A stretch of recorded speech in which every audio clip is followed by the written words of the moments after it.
સંતાન ગમે તેવા થાય, પણ મા બાપ ક્યારેય એના માટે ખરાબ વિચારવાનું, એનાથી જુદા થવાનું,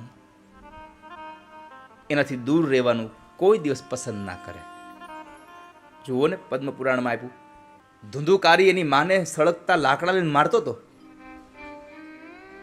તોય જ્યારે માં એના દીકરાથી ત્રાસી ગઈ અને દીકરાનો અત્યાચાર સહન નહોતો થતો, ત્યારે જ્યારે જવા માટે નીકળે છે, બેભાન અવસ્થામાં પડેલો, નશામાં ચકચૂર થઈને પડેલો એ ધુંધુકારી માં જ્યારે નીકળે છે, ઓરડામાંથી નીકળી અને બાજુના ઓરડામાં નજર કરી દીકરો પડ્યો છે, તો એ જતા જતા પણ માં દીકરાના ઓરડામાં ગઈ અને ધુંધુકારી જેવા દીકરાને, કે જે માને મારતો હતો, એ જ માએ એના દીકરાને એના હાથ લઈ એમાં ચુંબીઓ કરી, એના માથામાં હાથ પ્રસરાવી, એના કપાળમાં ચુંબન કરી અને એના ગાલ ઉપર વાલનો એક હાથ ફેરવી